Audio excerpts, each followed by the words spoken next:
Bonjour les amis runners, je vais vous donner l'envie d'aller courir le marathon de Rome. Regardez ce maillot finisher, comme il est beau. Et tout à l'heure, je vous montre le dos. Et cette belle médaille avec le Colisée dessus. Je vous montre de près. Alors, j'ai couru le marathon de Rome en 2019 et j'ai quelques belles histoires personnelles à vous raconter. Mais d'abord, parlons du parcours. Vous connaissez le dicton, la caravane passe et les chiens aboient. On peut le détourner au sujet des organisateurs du marathon de Rome.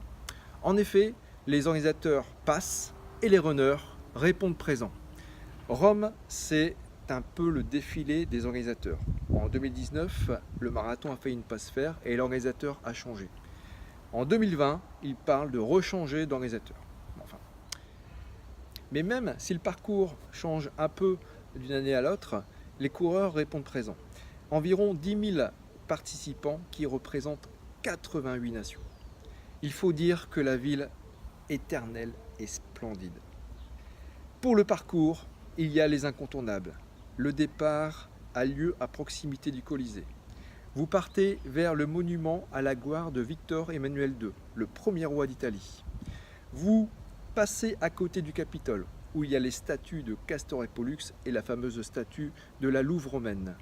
Ensuite, le parcours est un peu tristouné pendant 15 km, jusqu'à ce que vous arriviez sur les bords du Tibre, direction le Vatican et la place Saint-Pierre. Et au fur et à mesure que vous revenez vers le centre-ville, c'est un défilé de lieux remarquables.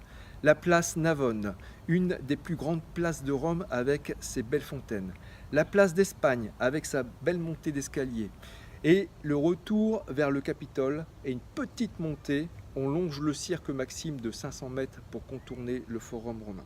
Ensuite, on tourne autour du Colisée pour franchir la ligne d'arrivée. Beaucoup vous diront que Rome c'est dur à cause des montées et des pavés. Mais franchement, le jeu en vaut la chandelle. À Rome, pour une capitale, les rues sont très étroites, alors 10 000 coureurs dans les rues, ça fait du peuple. Côté tourisme, Rome est une ville à taille humaine et tout peut se faire à pied.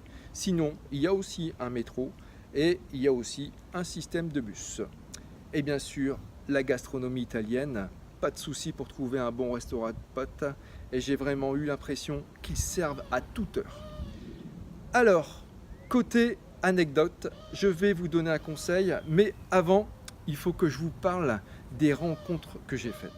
Je suis parti avec une agence sportive à bord. Nous étions 11. Et j'ai rencontré 3 personnes extraordinaires, ou plutôt 3 ultraterrestres. D'abord, Philippe Le Chable, breton, personne n'est parfait. Philippe a couru l'UTMB, l'Ultra Trail du Mont Blanc, 170 km. Le raid du golfe du Morbihan, 177 km. Il s'apprête à faire la Diagonale des Fous l'année prochaine. Il enchaîne les ultra-trails. Et surtout, il a un grand cœur. Et je ne dis pas ça parce qu'il m'a soutenu les derniers kilomètres du marathon de Rome pour que je puisse réussir mon objectif de moins de 4 heures. Je vous invite donc à découvrir sur mon blog cet ultra-terrestre dans l'interview que nous avons faite. Et j'ai rencontré un autre couple de runners, Fabienne et Laurent Launois. Fabienne est extra et Laurent encore plus. Laurent, sedanais d'origine, court depuis son enfance. Il a été pompier de Paris. Il travaille dans une grande tour à la Défense. Et Laurent a couru le marathon des sables, des trails, des treks à travers le monde. Il fait des bons chronos, mais ce n'est pas ce qui est important pour lui. La semaine après Rome, il faisait un trail de plus de 80 km. Là aussi, lisez son interview sur mon blog, il y a forcément quelque chose à apprendre d'un mec comme ça, un ultra-terrestre, encore une fois. Et jamais 203. Il y a Claude. Claude, c'était le jeune homme du groupe, avec ses 86 ans. Oui, j'ai bien dit 86 ans, et il court le marathon de Rome. Il termine juste après la barrière horaire de 7 heures. Ce qui est fou, c'est sur les derniers kilomètres. Il a été escorté par une moto qui lui a ouvert le chemin à travers la foule des touristes. À l'arrivée, il tombe dans les bras du motard pour le remercier. Et il reçoit sa 100e médaille de marathonien. Claude fait donc partie de ce club très sélect des 100. À savoir que Claude a un cœur qui bat au repos à 39 pulsations par minute. Un peu plus jeune, il a couru des 100 km et la fameuse Western 100 aux États-Unis. un des plus vieux trails du monde qui fait 100 miles, soit 160 km. Respect, et voici son conseil, la course à pied, c'est bon pour la santé.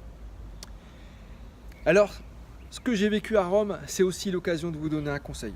Alors, comme au départ de la course, il pleuvait, beaucoup de runners avaient enfilé un sac poubelle pour se protéger.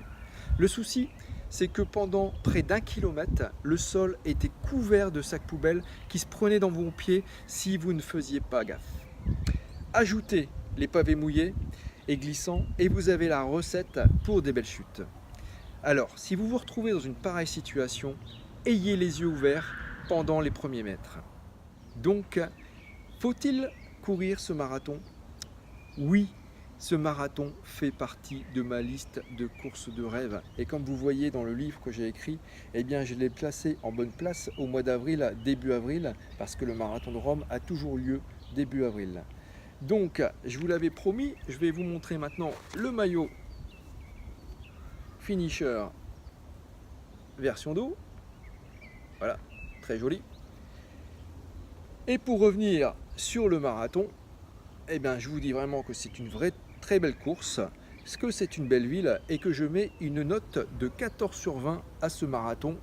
Et viva Roma! Bien sûr, que l'oxygène soit avec vous.